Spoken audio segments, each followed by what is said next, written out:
சங்கீதம் 132. கர்த்தாவே, தாவீதையும் அவனுடைய சகல உபத்திரவத்தையும் நினைத்தருளும்.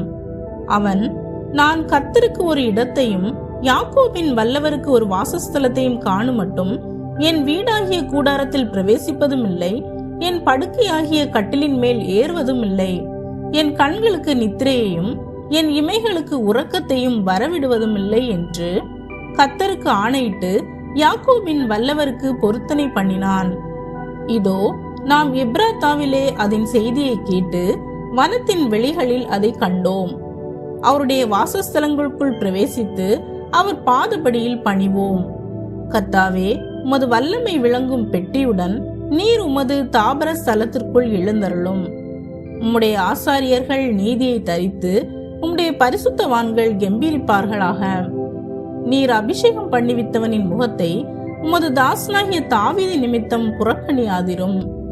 உன் கர்ப்பத்தின் கனியை உன் சிங்காசனத்தின் மேல் வைப்பேன் என்றும், உன் குமாரர் என் உடன்படிக்கையையும் நான் போதிக்கும் என் சாட்சிகளையும் காத்து நடந்தால் அவர்கள் குமாரரும் என்றென்றைக்கும் உன் சிங்காசனத்தில் வீட்டிருப்பார்கள் என்றும் கர்த்தர் தாவீதுக்கு உண்மையாய் ஆணையிட்டார்.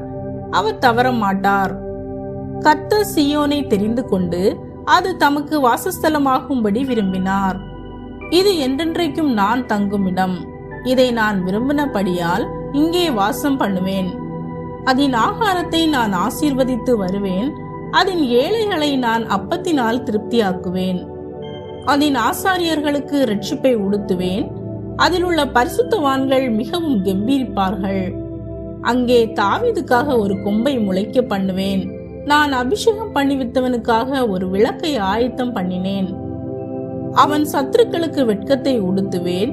அவன் மீதிலோ அவன் கிரீடம் பூக்கும் என்றார். ஆமேன். பிரியமானவர்களே, இந்த சங்கீதம் தாவீதின் இதயத்தையும் தேவனுக்கான அவருடைய தீவிர ஆர்வத்தையும் வெளிப்படுத்தும் ஒரு மகத்துவமான சங்கீதமாகும். தேவனுக்காக ஒரு வாசஸ்தலம் அமைக்க வேண்டும் என்ற தாவீதின் ஆசையும் அவருடைய உடன்படிக்கையை நினைவு கூறும் ஜெபமும் இதில் காணப்படுகிறது. தாவீது தேவனுக்காக ஒரு வாசஸ்தலம் அமைக்க விரும்பியதை நினைவு கூர்ந்து, தேவன் தாவீதின் சந்ததியை என்றென்றைக்கும் சிங்காசனத்தில் நிலைப்படுத்துவேன் என்று ஆணையிட்டதும் அல்லாமல், தம்முடைய வாசஸ்தலத்தை சீயோனில் தெரிந்து கொண்டு அதை விரும்பி அதிலே வாசம் செய்தார். நாம் தேவனுக்கு முன்னுரிமை கொடுத்து அவரை தேடும் போது அவர் நம்மை ஆசீர்வதித்து நம்முடைய வாழ்க்கையில் மகத்துவமான காரியங்களை செய்வார்.